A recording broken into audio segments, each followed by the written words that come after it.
үзэгчдийнхаа энэ үеийн амар амгаланг айлтгая. За 7 хоног бүр эхний 4 өдөр за 22 цаг бас улс төрчин манлайлагч зорилттой телевизийн төслийн шинэ нэвтрүүлгүүдийг хүлээн авч үздэг үзэгч та бүхэндээ өнөөдөр шинэ дугаараа хүрэхэд бэлэн боллоо.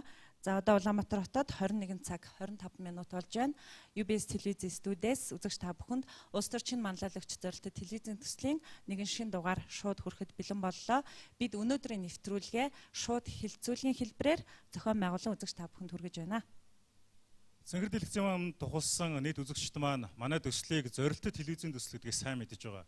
Жохомдоо эх орныхон 408 зогсоос хүрэлцэн ирсэн шин санал санаачлагтай залуучууд маань энэ нэвтрүүлгийн хамгийн гол хөдөлгөгч хүч байгаа. Залуучууд маань олон чухал санаачлагыг гаргахаас гадна тухайн нийгэмд халуунаар өрнөж байгаа асуудлуудад өөрсдийн гэсэн санаа бодол, байр суурийг илэрхийлэх нь хамгийн чухал юм. Тэм ч учраас бид өнөөдөр та бүхэндээ шин засаг мөн шин бодлого гэсэн сэдвээр нэгэн шинэ хилцүүлгийг хийхэд бэлэн болоод байна. Ингээд өнөөдөр энд хүрэлцэн ирсэн нийт залуучуудаа орой минь хүргье.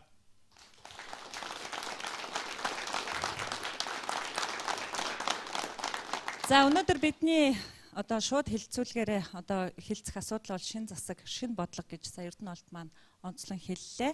За энэхүү хилцүүлгээ эхлэхийн өмнө үзэгч та бүхэндээ зориулан за мөн өнөөдөр хүрэлцэн ирсэн зочдтой зориулан нэгэн дүрсвчлэгийг үзээд хилцүүлгээ үргэлжлүүлье. Төслийн талаарх төрийн байгуулалтын байнгын орны санал дүгнэлтийг улсын хурлын гишүүн Бакет танилцуулна энэ дөр төрж байна. Байнгын орны хуралдаанд орсон гишүүдийн олон огсруулах саналыг дэмжсэн болно. Улсын хуралд гарч ирсэн бүлэг хэлэлцээд дараах дүгнэлтийг гаргаж байна. Монгол оронд шинжил хийх, шударга улсыг тогтоох үүрэг Норвегийн Албан үеийн тэргүүлсэн шинжилгээний засгийн газарт оногдсон. Би хэн нэгнийг гомдоох гэж эсвэл хэн нэгнийг баярлуулах гэж санал өгөөгүй. Хамтаараа бий болгосон улс нийгэм гэдгийг бүгдээрээ хоёулаа санах ёстой гэж бодож байна. Дотоодын нийт бүтээгдэхүүнээсээ давсан өр, энэ их ажилгүйдэл, энэ их ядуурал, энэ хүмүүс итгэл үнэмшилгүй ирээдүгөө болцсон, энэ их утаа манан, энэ бол та хоёрын л бүтээл. Монгол орон 2 жилд дампуурч буй хэрэг бишээ.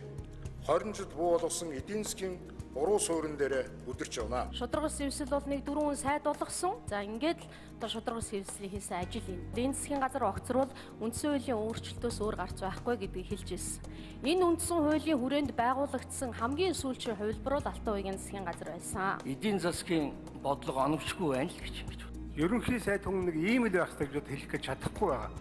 Миний гар сулраад байгаа байхгүй. Намын бүлэг ерөнхий сайдыг огцруулах гэж байна гэж яриад. Тийм байхгүй. Засагт нь хамт ороогүй юм шиг, хамтраагүй юм шиг энэ нөгөө улс төрийн наад захын соёлоо ойлгохгүй өөрсдөө самтарч ажиллаа их ёстой гэдгийг ойлгохгүй хин олон хин цөөнхин гэдэг юм ойлгохгүй болчиход байгаа. Нийтдээ улс нийгмийн хямрал болчихж байгаа энэ үед засгийн газрыг огцруулснаар цаашдын хямрал гүнзгийрэх үгүй юу? Улс орны язгуур их шиг тохирох үгүй гэдгийг бол энийг ялангуяа энэ ардчилсан намын нөхдүүд маань, фракцлдаг нөхдүүд маань энийг ойлгосоо гэж бодож байна. Нам гэхээс илүү энэ төр засгийн эрх мэдэлд байгаа олигархчсан хэвшинчтэй нам эвсэл харгалзахгүйгээр хоорондоо хувилддаг. Эндээс болоод өөрсдийнхөө үзэл бодол тогтворгүй байдаг. Энэ нөхцөл үүсээд байгаа нь энэ улс орны хувьд зайд сөргөөр нөлөөлж байна. Конофор шийдсэн болгоны дараа энэ ардчлалын хамгийн амин сүнс болсон институт болох нам бол дандаа хагарч ирсэн. Энэ нь Монгол улсын улс төрийн төлөвшлөлтийг дандаа удаашруулдаг. Дахин хэлэхэд хямралыг энэ хүн үүрээд явахгүй шүү. Шийдэх зүйлүүд бол бидний л шийдэх зүйлүүд. Нэгдэжээ шийдэх зүйлүүд. Саналаар ах уу. Саналуулалт явагдаж байна.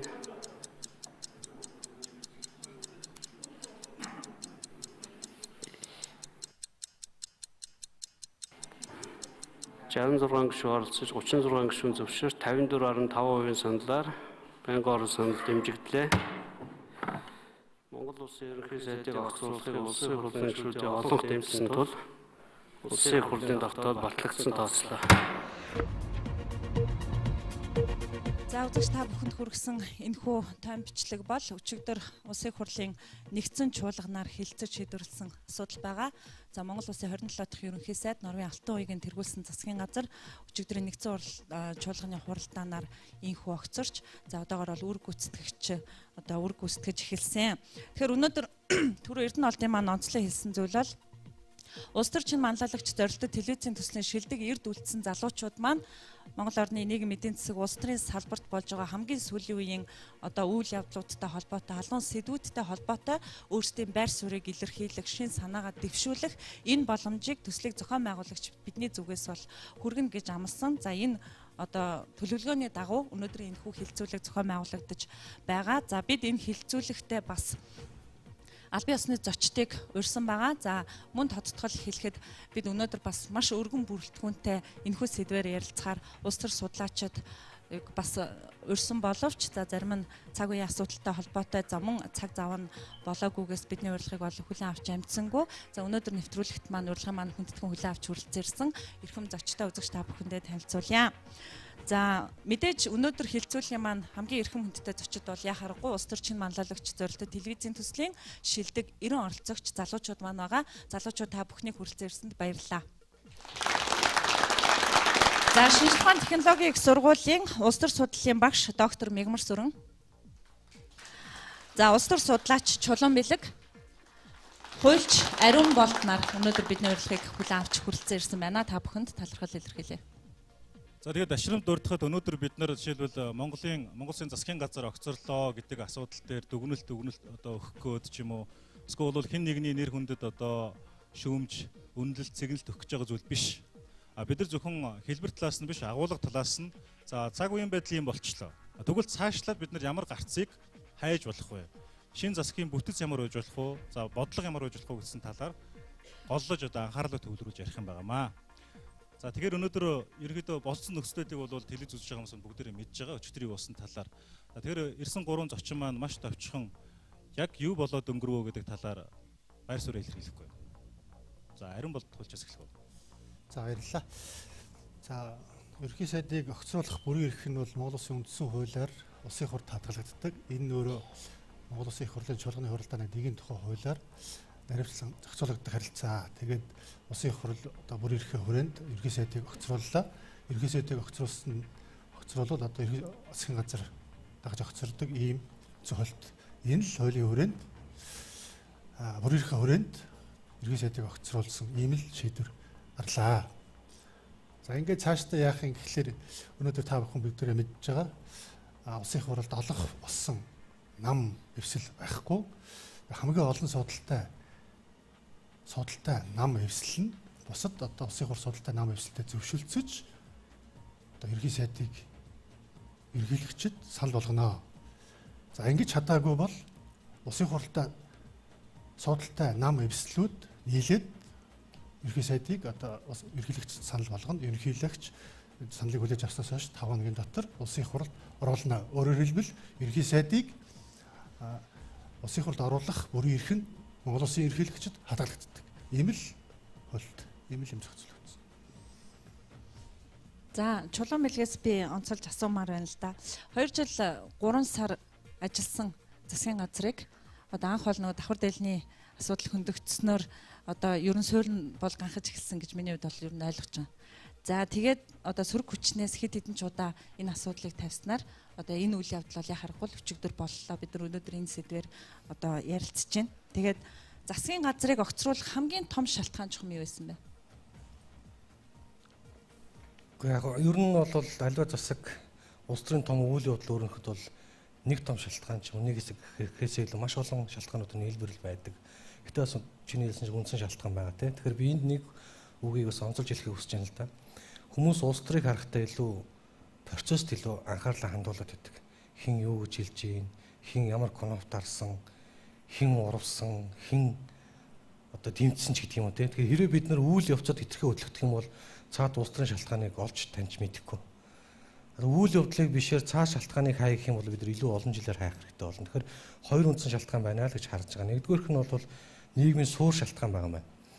Энэ юу гэхээр та нар хэрвээ анзарч байгаа сүүлийн бүх сонгуулиудад улс төрийн сонгуулийн эрс маш их багасж байгаа. Дээрэс нь улс төрийн намуудын нэр хүнд маш их унж байгаа. Энэ юу гэхээр Монголд анаан төлөв бий болж байгаа хэлбэр л дээ. Тодорхой засаглаж байгаа засаглалын хэлбэрүүд хуулийг хэрэгжүүлж чадахгүй, иргэдийн үнд тулгамж байгаа асуудлыг шийдэж чадахгүй болоод ирэхээр иргэд өөр тийм хөлбөрүүд, өөр засаг, өөр хүмүүсийг хайж эхэлдэг л те. Энэ процесс бол эрт эхэлсэн процесс.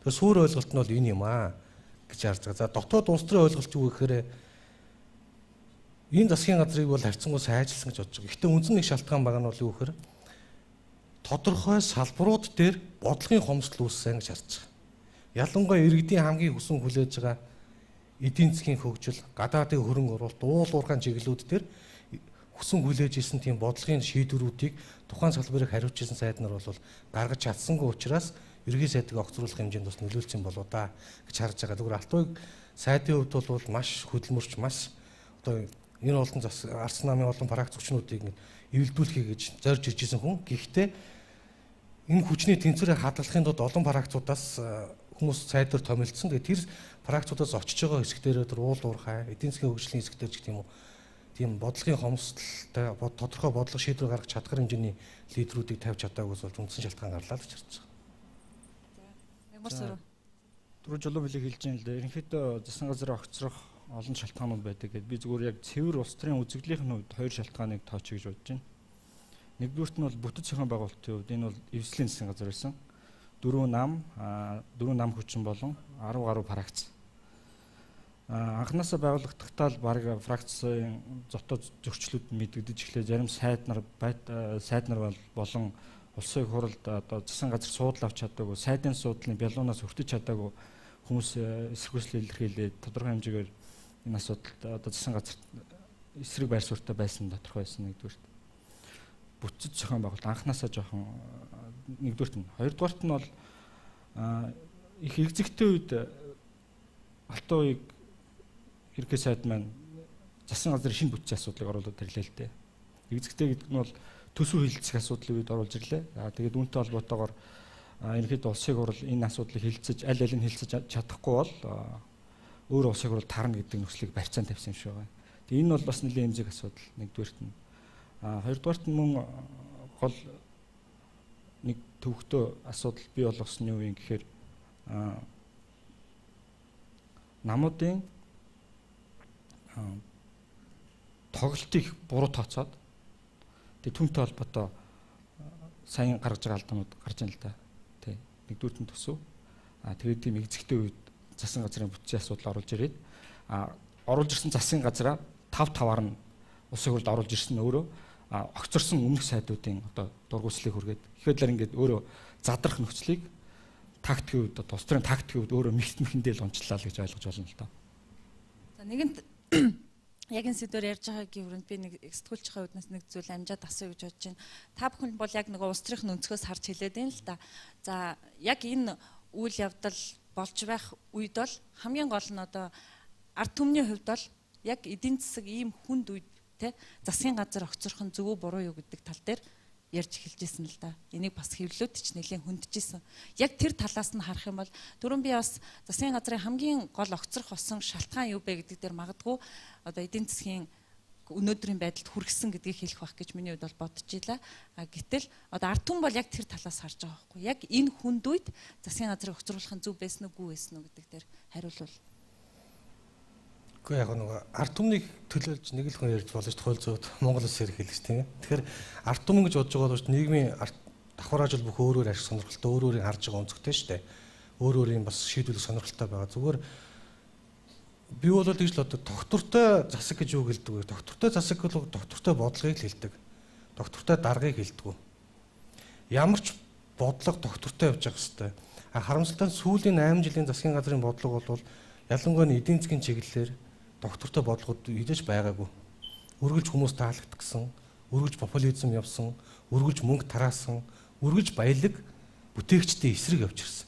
Тийм учраас энэ бодлогын үр дүн л өнөөдөр яг засгийнхаа доктортой байдал руу нөлөөлж ийн л гэж байна. Тэгэхээр бид нар засгийн доктортой байдлын тухай ярих гэж байгаа бол эдийн засгийн өсөлтийн тухай ярих гэж байгаа бол ахаа бид нар эдийн засгийн бодлогоо шинээр тодорхойлоод тэр нь бол ямар засгийн газар үед огт хөндөгддөггүй байгаар доктортой тийм бодлоготой л болох хэрэгтэй шүү.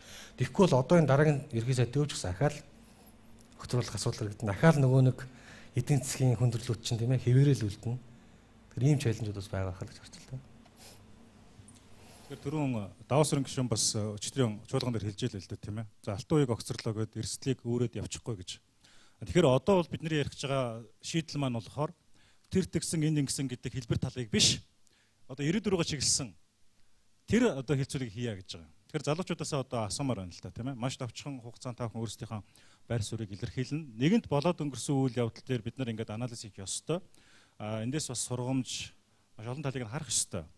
Одоо тэгвэл бидний хувьд бол шин засаг ямар байх нь хамгийн их зохимжтой Монголын үндэсний язгуур эрх ашиг ард түмэнд яг хэрэгтэй байж болох вэ гэдэг дээр манай улс орны өнцөг булан бүрээс ирсэн 1700 хүнээс шалгарсан шилдэг 90 оролцогчд манаас өөрсдийнхөө байр суурийг хэлэх боломжтой байна. За ингээд та бүхэн гараа өргөд явах уу. За энэ дараа талаар ингээд явчих. За микрофон аваад. 30 секунд явах цаа. За засгийн газрын бүтцтэй холбоотой зарчмын байр суурь байна.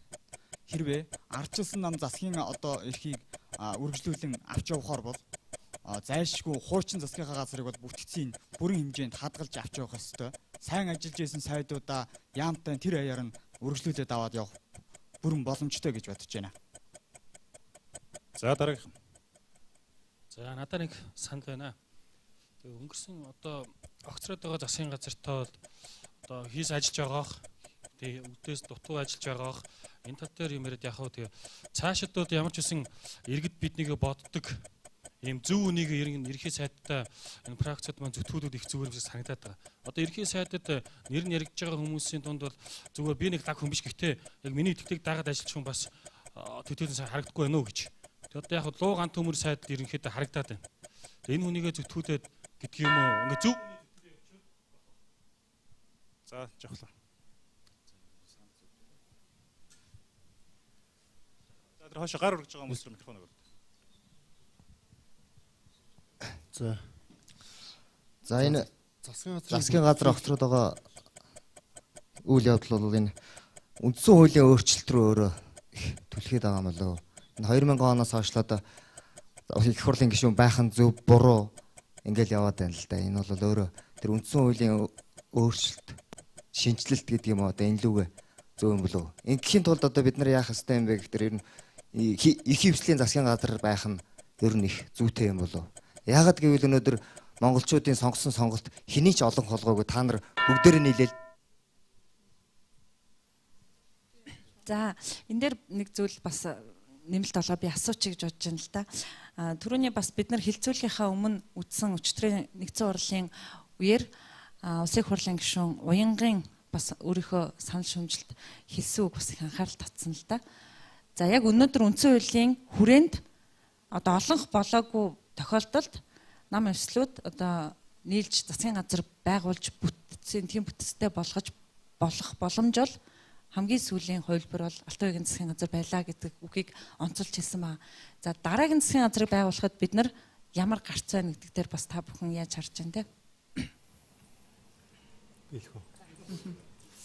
За яг тэр хольчийн хувьд хэлэхэд бол тэр улс төрийн асуудал бол нэг санамж яг хууль яг юу зохицуулж чинь та түрүүнд гэж асуусан шүү дээ. Засаг доктортой байх нь ямар вэ гэдэг ч юм уу. Та бид бүхэн бүгдээ мэдж байгаа. Монгол улс бол парламентын засаглалтай улс.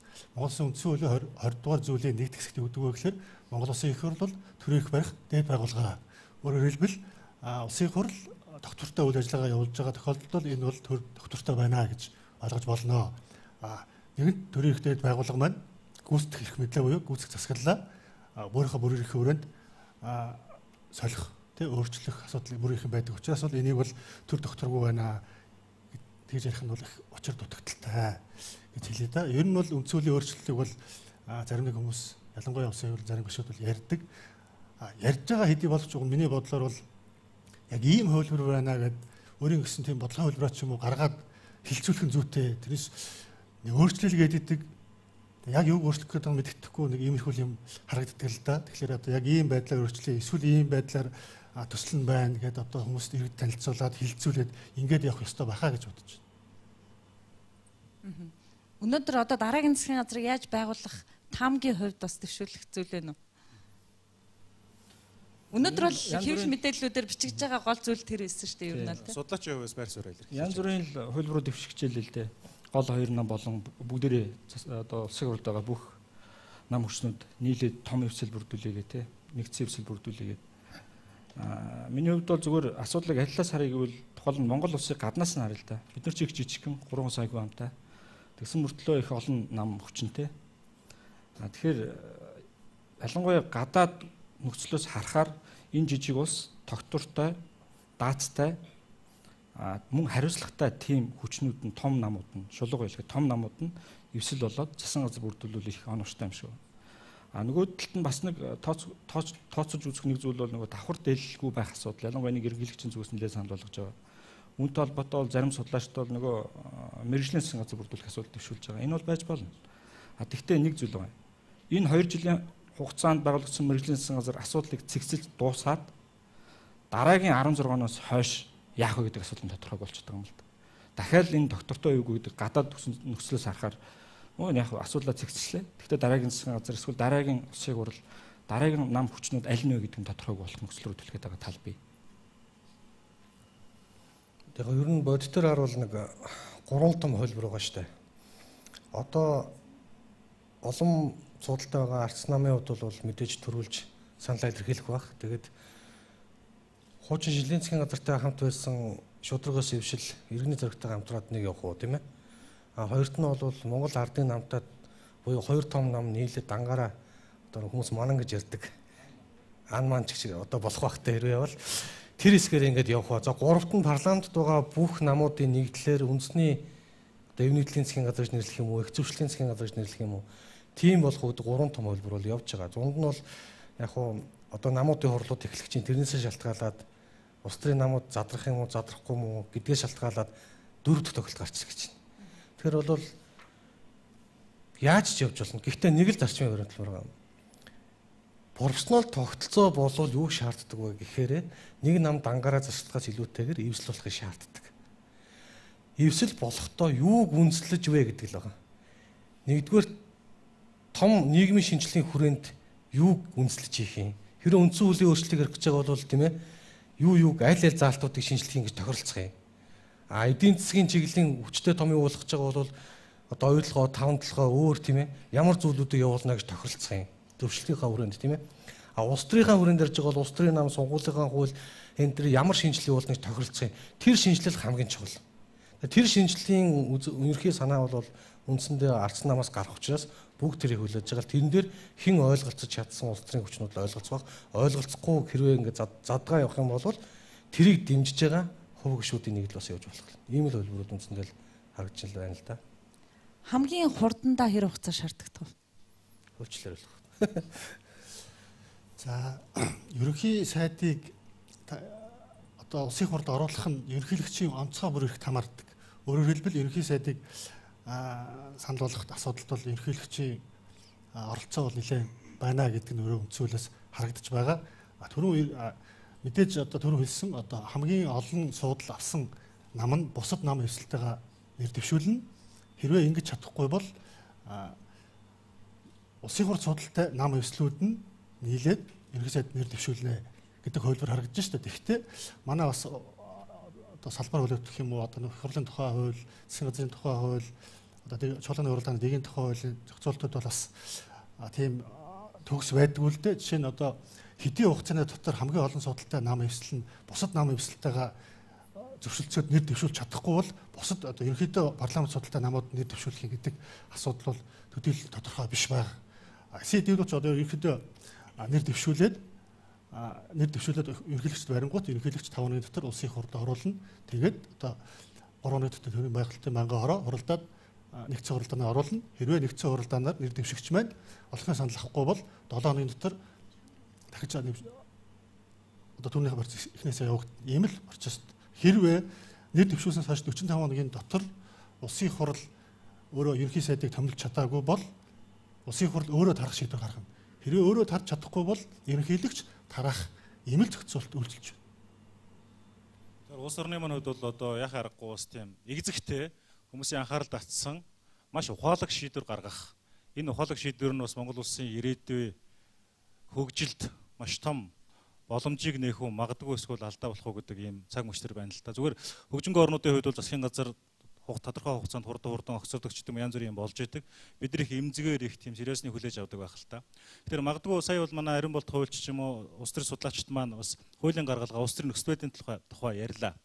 Одоо миний саналаар бол манай шинэ мандалагч төслийн маань оролцогчид маань яг ямар бодлогыг явуулаасаа гэж энэ шинэ засгаас бид хүлээж байна вэ гэдэг дээр байр суурь илэрхийлэхгүй юу. Бид энэ нэвтрүүлгээр ямар нэгэн дүгнэлт өгөхгүйгүй, хэн нэгнийг шүүмжлэх гээгүй, хэн нэгнийг магтах гээгүй.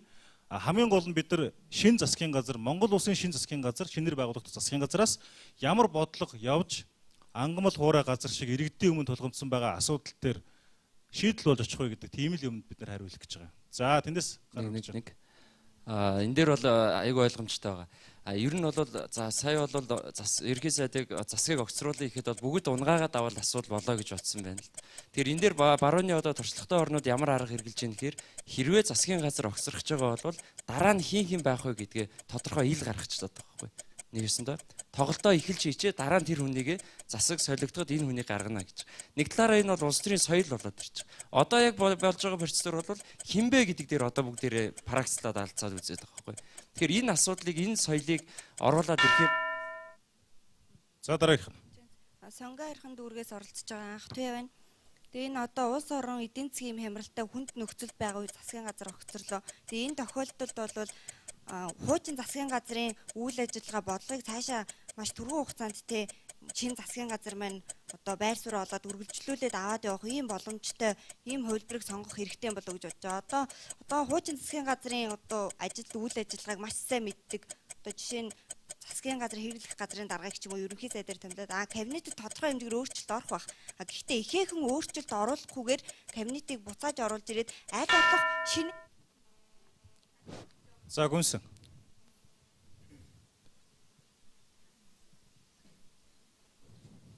Гүнсэн гэс микрофон аваад яваарай. Би ирчих юм. За. Баян зүрх дүүргээс оролцогч бат сайхан байна. Тэгэхээр энэ манай эрдэм судлаач болоод гадны экспертүүд бас судалгаа хийгээд 1900 би буруулснаг бол 1998 оны 38 дугаар тогтоол гэдэг засгийн газрын бүс бүрэлдэхүүн болоод цаашдын чиглэлийн чиглэлээр бодлогын чиглэлийн тогтоол гарсан юм лээ. Энийг яагаад хэрэгжүүлж болохгүй байгаа юм бэ? Дийлэнх судлаачид энэ тогтоолыг хэрэгжүүлэх юм бол маш сайн судалгаатай юм тогтоол байгаа гэсэн та бүхэн юу гэж бодож байна гэж асуусан. За Баттул байна уу? За сайн байцгаана уу? Бид нар өнөөдөр юу ярьж байгаа? Шин засаг, шин тогтолцоо ярьж байгаа тийм ээ. Тэгэхээр яагаад юу яаж болдгоо юм бэ? Ерөнхийлөгч нь бодлогоо гаргадаг. Улсын хурал нь хуулиад хэрэгжүүлдэг. Хуулиад боловсруулдаг. Засгийн газар нь хэрэгжүүлдэг. Ард иргэд нь хяндаг, иргэдийн төрөөчтэй хурал нь хяндаг тийм ээ. Хийдгээл хийцгээ гэсэн юм байвал яасан бэ гэж би санал оруулж байна. Засаглалын шал өөр тогтолцоо ярьж байна л да. Ерөнхийлөгчийн засаглалтай манай парламентын засаглалтай ус шүү дээ тийм ээ. За сансэр дараа нь Баттул. За сайн бацгаана. Маш товчхондоо 30 секундээс их богино байна л да. Маш товчхондоо ерөөсөө манай намууд их сайхан хүүхдээ мөрийн хөтөлбөр сонгуульд оролцохдоо гаргасан. Тэгэхээр одоо цаашаад хурдан засгийн газар мэдээж байгуулагдах ёстой. Тэр мөрийн хөтөлбөрийнхөө хүрээнд л бодлогуудыг боловсруулах хэрэгтэй. Иргэд тэр мөрийн хөтөлбөрөөр нь дараа нь шүүн гэдгийг ойлгох хэрэгтэй. Тийм л баярлалаа. Ямар амлалт өгсөн тэрүүгээрээ одоо ажил явуулах тийм ээ. За Баттул дээр явцсан байгаа. За микрофон авсан хүмүүс нь шууд яриад явчих залгаад. За одоо шинэ Баттул би алдаа гарахад бол би өөрөө л охирно. Улсын хурлын гишүүн алдаа гарахад цаана ард иргэд охирч идэг. Тэгэхээр өнөөдөр бид нэр засгийн газар өмнөх засгийн газараа шүүмжилдэг. Дараагийн засгийн газар гараад ирэхэд дахиад шүүмжилнэ. Би бинийгаа дэмжиж хамтдаа бүтээ гэсэн бодлого байхгүй. Тэгэл нэг хин сайн хор найруулсан парагц нь өмнөхөө нурааж албан тушаалах гал ингээл оролдоод идэг. Тэгэхээр хамгийн гол нь намуудтай гэж хэлэхэд өөрсдөө ирэх ашигыг хойшин тавьж улс орноо бодоод хамгийн шиддэг лидерээ гаргаад ир. Лидерээ гаргаад ирэх юм бол ард иргэчтэйг нь улс орнч аяндаа босоод ирнэ. Буруу хүн гаргаж ирчихээр ард иргэдэд итгэж чаддарч ин улс орны түрүү нөгөө сансрын хилдэг шигийг бодлого талдаа ярмаар байна. Бид нар бол хангалттай шөмжилж чадна шүү дээ. За сонгон найрхан дүргээс оролцогч даваа жаргал. Засгийн газар одоо яг эдийн засгийн маш хүндрэлтэй ийм нөхцөл байдал огцорж байгаа учраас одоо нөгөө практикийн гэдэг юм уу энэ асуудлаа хойшин тавиад зам холио сэлгээг маш бага хийж эдийн засгийг хамгийн урдан ард иргэдийн одоо энэ хүнд одоо эдийн засаг уламд ордох нөхцөл байдлыг гээс эргүүлэх тийм эдийн засгийн хүчтэй бодлого авч явах бүхий тийм засгийн газар маш хурдан байгуулагдаж ажлаа маш хурдан хийх нь одоо хамгийн чухал асуудал хаа гэж.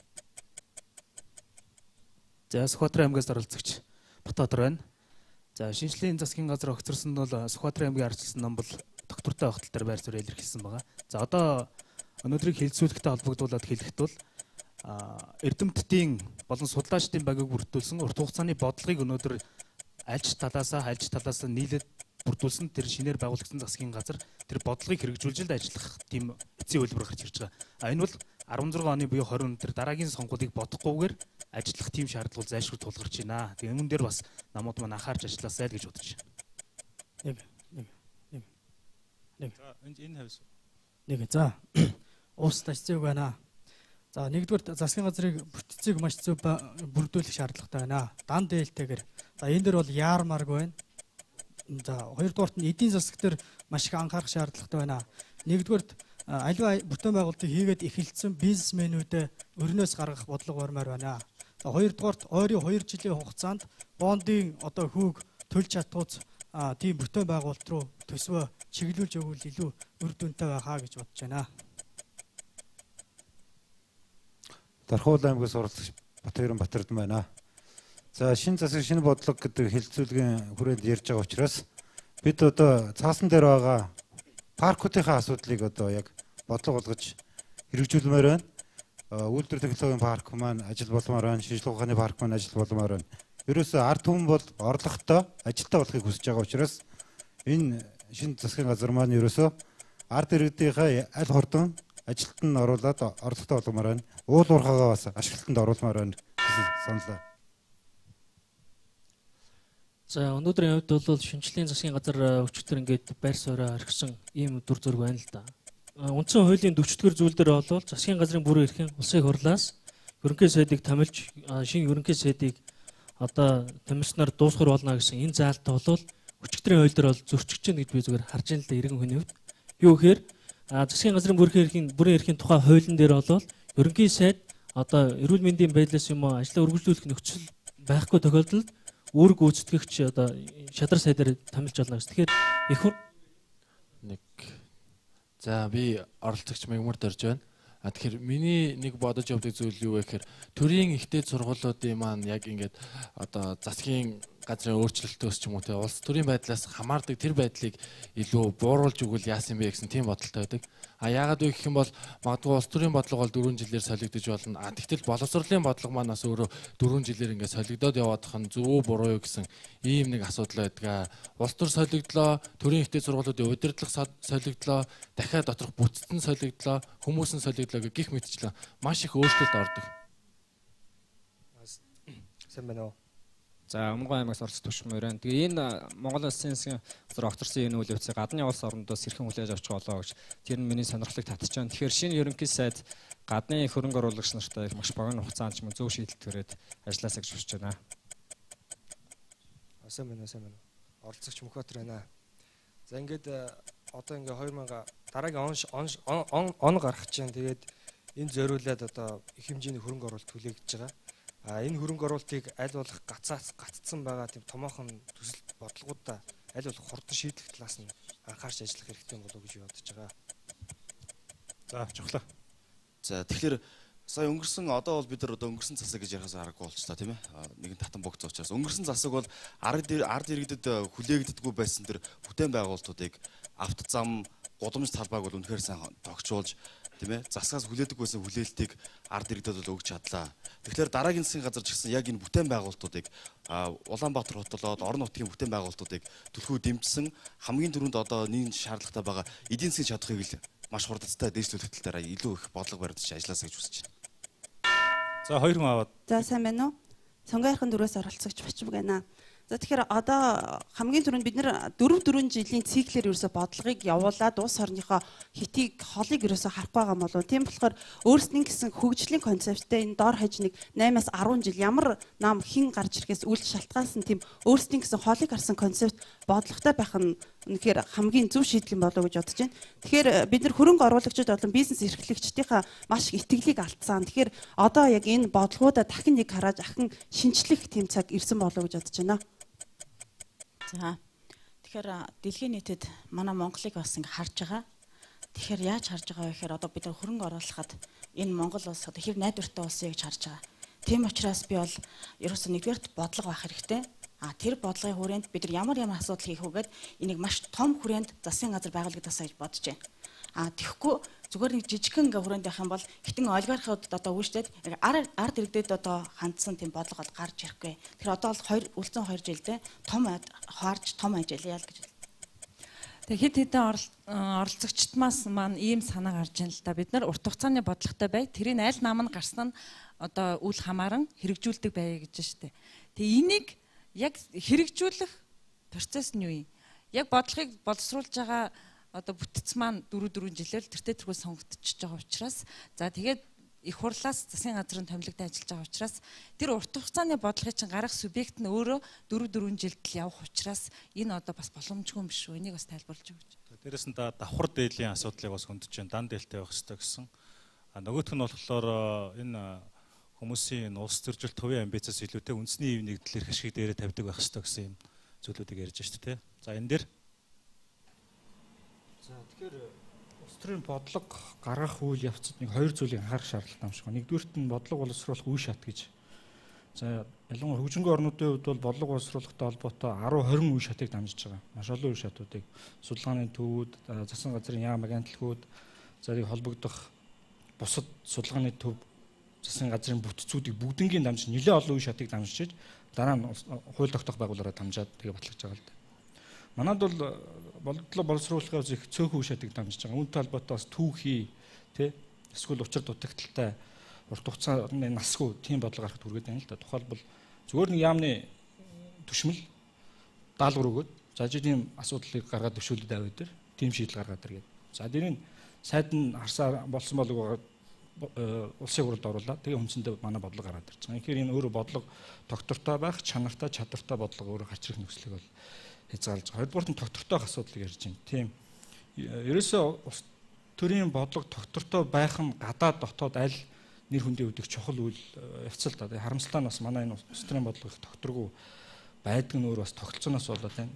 Бид нар тэгтээ үндсийн цогц бодлого гээд 20 жилийн юм уу те 10 жил урт хугацааны бодлоготой харамсалтай нь тогтолцооноос болоод энэ бодлогоо 4 жилээр тасалдаг ч юм уу эсвэл намууд нь өөр өөрсдөө дахиад шинэ амлалтуудыг дэвшүүлэх байдлаар ийм зөрчилтэй нөхцөл байдал бол ялж явахгүй байгаа л та. Ер нь бол залуучуудаа бүгдэндээ санал нэг байна л да. Ер нь бүгдийг чинь ярьж байгааг бол яг л асуудлууд бол ерөнхийдөө иймэрхүү байна л гэж харж байгаа. Гэхдээ одоо бол яг яах вэ гэдэг асуудал. Засгийн бүтцийг хийхэд бол мэдээж хамгийн олон судалтайгаа ардсан нам бол ерхий сайдаа санал болгох хэрэгтэй. Ерхий сайд маань өөрөө би ийм бодлого хэрэгжүүлнэ, ийм бодлого хэрэгжүүлэхийн тулд тэдэн яамтай байна гэдэг засгийн бүтцээ өөрөөсөө санал болгож нам дээр ярих хэрэгтэй. Тэндээсээ дэмжигдээд эвсэж байгаа бусад улс төрийн намуудтай тохиролцоонд хүрэх хэрэгтэй. Тэр нь хамгийн гол асуудал юу гэхээр бидний хүлээж авахар мэдээж түрүү ярьсан эдийн засгийн хүндрэл. Эдийн засгийн хүндрэлийг даван туулах бүх шалтгааны нэг л зорилго энэ юу гэхээр гадаад хөрөнгө оруулалт багассан, тийм ээ? Уул уурхай зогссон. Тэгэхээр гадныхантай дэлхийн хэмжээнд учраа олж ярьж чаддаг тийм боловсон хүчнүүдийг тухайн салбар дээр тавьсан. Аман өөрөө тийм хэмжээний бас нэг боловсралтай байх хэмжээний чадaltaй хүн эргэж яд ээжиж энэ бүхнийг л авч явах тийм тогтолцоор орж ийн л доо. Ядаж хамгийн бага шалгууртай англи хэлтэй байхаас эхэллээ. Улс төрийн тухайн засгийн газарт орж байгаа улс төрийн намууд яах вэ гэхээр түрүү яг юун дээрээ илүү нэгдэх вэ? Юугийн шийдийг гэдэг дээр тохирох вэ гэхээр яг манай Америк улсын судлаач хэлж байгаа шиг үндэсний хөгжлийн цогц бодлого мэт урт хугацааны бодлогод байдаг. Гэхдээ энэ нь өөрөө хуульчлагдаагүй тунхагийн шинж чанартай байдаг. Тэгвэл гоё, тэгвэл зүгээр юм байна гэдэг тийм л тунхагуд байдаг. Тэгэхээр ийм асуудлуудаа одоо нэгэн улс төрийн задрал руу явж байгаа учраас энийг бас боломж болгож ашиглаад айлч засгийн газар гарсан гэсэн үндэсний хөгжлийн ямар цогц бодлогууд байхын тэр нь юу ч өөрчлөхгүйгээр явах хитэн хүчин зүйл байхын юугийн тухайн засгийн газар өөрчлөө явж болохын гэдэг зүйлээ л ойлголцох хэрэгтэй. Бүх намууттайгаа засагт орсон ороогүйгээр үүнийг л хийн их вөхөр улсын их хурл дээр хийгдэх хэрэгтэй. Тийм л байр суурьтай байгаа. Зүгээр засгийн бүтцийн хувьд бол 12 орчим яамтай байвал зүгээр юм болов гэж миний хувийн бодол байдаг л да. 5-6 яам нь бол зайлшгүй байх хэрэгтэй. Үндсэн чигийн яамдууд байх хэрэгтэй. Гадаад бодлого, батлан хамгаалах, сангийн яам, хууль зүйч гэх юм уу те. Бусад яамдууд нь болохоор тухайн мөрийн хөдөл орж байгаа. Түрүү та нар хэлсэн шиг эвсэлд орж байгаа намуудын гол мөрийн хөтөлбөрүүдийг багтаасан тэрийг бодлогоолгож чиглэгдсэн тийм чиглэлийн яамдууд байх хэрэгтэй. Одоо жишээлбэл сая шинжилгээ засгийн газар байсан сайн яамдууд байна шүү дээ. Чиглэлийн хөдөлмөрийн яамч гэх юм уу тийм ээ. Энэ бол ажилтай орлоготой иргэдэд байх нь бол бүх намын мөрийн хөтөлбөрт байсан. Тийм учраас энэ чигийн ерөнхий чиглэлийн яамдууд бол зайлшгүй байх хэрэгтэй. Дээрээс нь шинжилгээ засгийн газрын дээр явж исэн сайн шинжилгээд байгаа шүү дээ. Хууль зүйн шинжилэл байна, боловсролын шинжилэл байна, нийгмийн хамгаалалтын чиглэлээр хийсэн шинжилгүүд байна тийм. Энэ бүгд бол үргэлжлэл явах хэрэгтэй. Энийг бол цоошин нэрхийн гэх юм бол цаашаага бас нэлээд уналт болох болов. Шинжилэл хэрэгтэй байгаа тэр эдийн засгийн хөгжил тийм ээ сангийн уул уурхай хэсгүүд төр бол тодорхой шинжилгүүдийг хийгээл бол зөвөрлөж харж байгаа. Улс төрийн өвчин одоо улс төрийн нам доктортой байх асуудлыг ер нь улс төрийн харилцаа доктортой байх асуудлыг бид нэр ардсан сонгуулиар шийднэ. Тэрнээс одоо ямар нэгэн байдлаар улс төрийн намууд өөрсдөө ч юм уу шийдэх боломжгүй. Бид ийм л тогтолцоог 20 жилийн өмнө авсан энэгээр л явж байгаа. Зүгээр түрүү хөтлөгч Эрдэнэ болор нэг бодлогын талаар хэлээд өгөөч гэдэг би зүгээр өөрийнхөө хувийнхаа саналыг хэлгэсэн. Бид нэр ямар одоо мэдээ шинэ засгийн газар байгуулагдах байх энэ бол олон зүйлийг би бол 2 жилийн хугацаанд хийж чадахгүй байхаа гэж бодож байна. Нэг юм уу хоёр томоохон зүйлийг хийчихээсэ гэж бодож байна. Зүгээр жишээ нь хэлэхэд бол бид нар Монгол улс жилдээ 1 тэрбум Америк доллараар хэмжигдэх хэмжээний бензин тос шатуу материалыг гадаадаас авдаг. Гэтэл доромтод, дорногойд түүхийн нийт олборлоод гадагшаа гаргачих. Тэрийг л боловсруулад дотоодынхоо хэрэгцээг хангахчил. Тэгээ илүү гарсан одоо гадаад экспортлж чинь. Тэгвэл биднэрт жилдээ 1 тэрбум орчим долларын валютын одоо гадагшаа гарахгүй одоо бидэд үлдэх нь шүү дээ. Энийг өөр зүйлд ашиглая. Өөрөөр хэлбэл одоо 1.5 тэрбум бондын мөнгөөр ярьж байна тийм ээ долларын. Гэтэл одоо бид нар жилдээ л бараг 4-5 тэрбум Америк долларын одоо хэмнэлттэй ч гэх юм уу ашигтай ч юм уу тэрийг бид нар илүү өөр бүтээн байгуулалттай юм зарцуулаад явах боломж байна. Хууль зүйн гарцсан байна. Газрын тосны тухай хуулиар байна. Одоо үндсүүлээс байна. Одоо хувийн компаниуд нь хийгээд идэг. Энийг зөвхөн засгийн газар дэмжиж шийдвэр гаргаад өгөхөд цаашаа явчих. Гэтэл яагаад энийг өнгөрсөн 10 жилийн дотор 20 жилийн дотор хийгээгүй би гайхаж байгаа. Тэгээд шинэ засгийн газар маань энийг хийгээд ялангуяа энергийн их өсвөрч гэдэг юм уу энэ бензин тосны хараат бус байдлаас гарах боломж нь байгаа учраас энийг л хийчихэд би бол болчих واخаа гэж бодож байна. За өнөөдөр улс төрчин манлайлагч зорилттой телевизийн төслийн шилдэг 90 оролцогчид за мөн улс төр судлаачид хуульчдын хамтарсан энэхүү хилцүүлгээр бид бол альва нэг зүйлийн шийдвэр гаргахгүй дүгнэлт хийхгүй за мөн дээрэс нь төслийн маань үзэгчдээс бас шууд утсаар асуулт авах юм боломжийг гаргасан. Тэгээд асуултууд бас нэлээд хуримтлагдсан. За тэгэхээр яг үнэн одоо манай нэвтрүүлгийн шууд утас ажиллаж байгаа. Энэ хоёр утасны дугаараар бол эх орны 408 зөвсөс маш олон хүмүүс санал бодлоо илэрхийлж байна. За маш товчхоноор зүгээр хэлэх юм бол за Хөвсгөл аймгаас нэг хүн бол мэрэгжлийн засгийн газар байгуулах ёстой гэсэн байна. За Өвөрхангай аймгаас бол ерөнхий сайдыг огцруулсан цаг үе олсонгүй гэсэн байна. За дараад нь болохоор Булган аймгаас ерөнхий сайдыг огцруулсан зөв боллоо гэсэн байна. Ардсан намынхан бие бинийгаа намнаас хөөх ёсгүй гэсэн байна. За шинэ ерөнхий сайдыг Баян Улгийн аймгаас гаргая гэсэн байна. За засгийн газрын унгаас нь Ардсан намын өөрийнх нь тоглолт юм а гэсэн байна. За мөн яамдын сайдуудыг мэрэгжлийн хүмүүс байх ёстой гэсэн байна. За Ардсан нам эрх баригч нам учраас одоо бужигналыг үүсгэж болохгүй. Тэм учраас бодлогоо доктортой цааш нь авч явах ёстой гэсэн байна. За дараагийн засгийн газарт тавигдах хамгийн гол шаардлага нь болох юм бол давхар дээлтэй биш дан дээлтэй хүмүүсийг сонгодог байя гэсэн сайднаараа томилё гэсэн санал Улс аймгаас Мегмар гэж хүн ирүүлсэн байна. Яг нь ерөнхийдөө бол маш олон хүмүүс саналаа ирүүлж байгаа. Уцаар холбогдож чадахгүй байгаа ч хүмүүс бол байгаа. Нэг зүйлийг зүгээр онцлоод хэлэхэд энд байгаа манай төслийн 90 оролцогч нар за мөн энд сууж байгаа 3 одоо зочин за 2 хөтлөгчийн зүгээс бол ямар нэгэн байдлаар хувийн дүгнэлт өгөх аль нэг талыг нь баримталсан тийм зүйл байхгүй. Хоёрдугаарт бол бид нар бас хамгийн мэрэгэн мундаг хүмүүс биш ээ энд байгаа хүмүүс. Мэдээж улс орны хэмжээнд маш олон мэрэгжлийн, туршлагатай, судлаачид өөр өөрсдийн гэсэн үзэл бодолтой хүмүүс байгаа. Тэгээ та бүхний үзэл бодлыг хүндэтгэж байна. Гагцгүй манай төсөлд оролцож байгаа нийгэм эдийн засаг улс төр соёл сэтгэлгээний талбарт өөрсдийн гэсэн манлайлалыг үзүүлж байгаа залуучууд маань өөрсдийнхөө байр суурийг цаг үеийн асуудал дээр илэрхийлж байгаа энэ талбар юм шүү. Тэм учраас бас иргэд бас зөвөр ойлгоорой. Зарим нь болох юм шууд тийм байвал зүгээр, ийм байвал зүгээр гэдэг саналаа ирүүлж байна. За хэдүүлээ оролцогчдынхаа саналыг үргэлжлүүлж авах уу? За нэг зүйлийг бас тодруулчих уу. Түрүү нэг оролцогчийн маань асуулт саналд бас гарч авсан. Түрүүн бас хамгийн ихний асуултанд хариулсан Мегмар Сүрэн.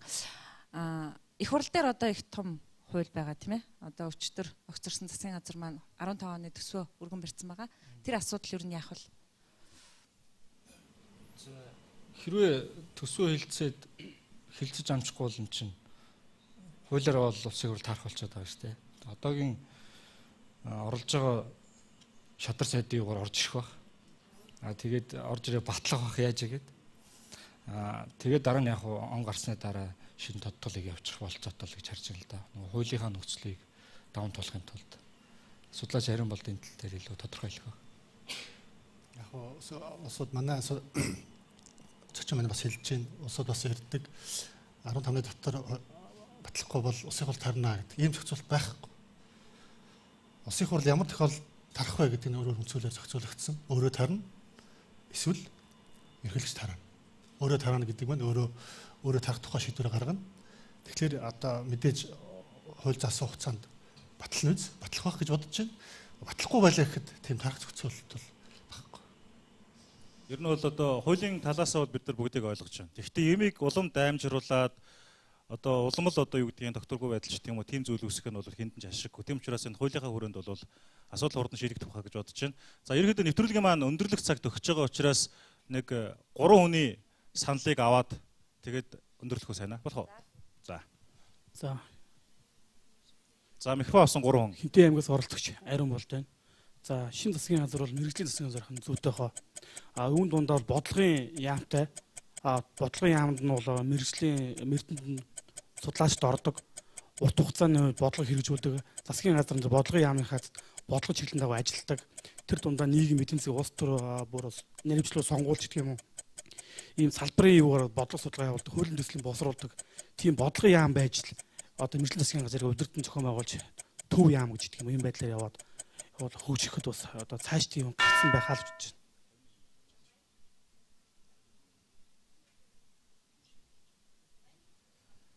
байна. За бид нар өнөөдөр шинэ засаг байгуулах тухай ярьж байна. Гэхдээ бид нэр цоош нь улс байгуулна гээгүй. Тийм учраас хуучин бодлогоо бид нар хэвээр нь барьж явах хэрэгтэй. Өөрөөр хэлэх юм бол төрийн хар харьцагны бодлого гэж манай улсад бодлого бий.